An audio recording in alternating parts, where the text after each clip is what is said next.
Just as the previous large survivor group completed their assault on the police station and found their weapons, about 16 blocks away, Lindsay Welby, Jessica Lotz, Stewardess Pennington, Adam Bowman, and Matt BOMBERGER are almost to the Lorne City Hospital.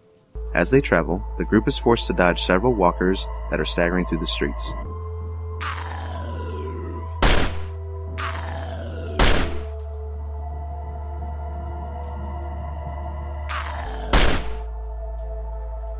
The 5 survivors reach the hospital, and the situation does not look any better than that of their previous destinations.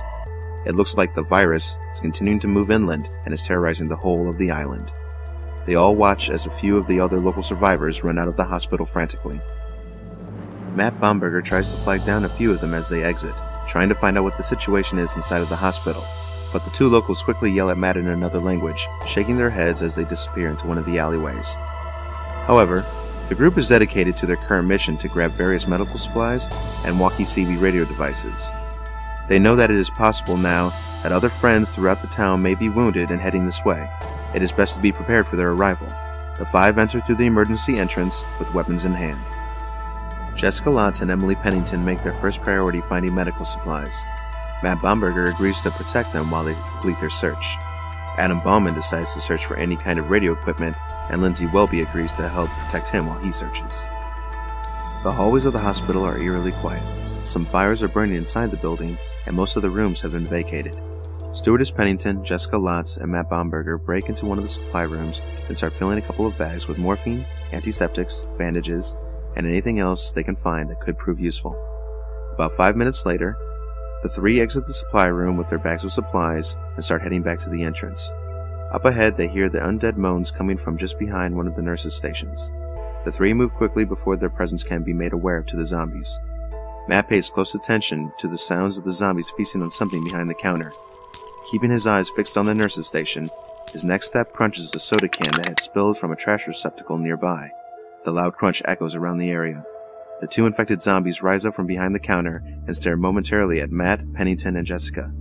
The zombies quickly climb over the desk and start running for the survivors. Jessica is tired of running and decides to stand her ground and fight it out. However, Matt BOMBERGER yells to the stewardess to run with him to the entrance.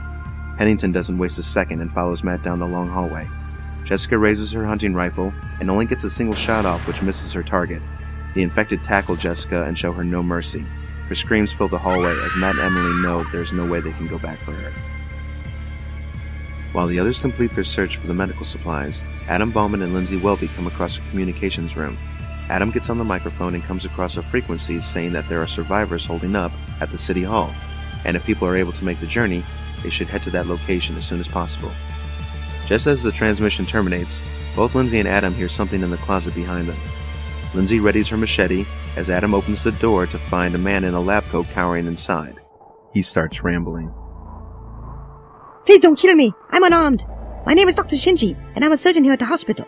We tried to evacuate most of the patients here about 2 hours ago, but these crazed lunatics stormed in, and I was forced to hide here. Can I come with you? Adam and Lindsay Welby are both willing to take the doctor with them, as they can use all the help they can get. Lindsay tells him, "We're gonna head to City Hall, where hopefully we can meet up with the rest of our friends, and then find a way out of here." Both exit the communications room with Dr. SHINGJI and look down the hall to see many walkers making their way towards them. They must have heard the echoing of the radio transmissions down the hall. The 3 run back towards the entrance. As they near the entrance, they see Matt BOMBERGER and Emily Pennington running toward them from another direction. They quickly notice that Jessica is not with them. Lindsay Welby asks, "Where's Jessica?" Emily Pennington shakes her head and responds, "She's gone! We have to get out of here now!" The 4 friends and the doctor exit the same way they came in, and while exiting, they see 3 survivors from the police station, including Chris Herbert, co-pilot Fitzpatrick, and Harvey. They all meet up and engage in a quick conversation. Chris Herbert asks, "Were you guys able to find any supplies?" Emily Pennington replies, "Yes, Matt and I were both able to get a full bag of supplies, including morphine, bandages, and several other items." Co-pilot Fitzpatrick also chimes in, "We just came from the police station and ran into some Red Bulls who gave us a run for our money, but some of the others found some guns, period." Lindsay watches as the 3 police station survivors start to approach the hospital entrance. She says to them forcefully, I wouldn't go in there if I were you. The hospital's infested with those things. We were able to get in contact with the group at City Hall on the radio. We're heading there now to meet up with other ORM friends and find a way off this island. Chris Herbert, Lindsay Welby, co-pilot Fitzpatrick, Harvey, Adam Bauman, Emily Pennington, and Matt Bomberger check their island survival map and head in the direction towards Lornay's City Hall.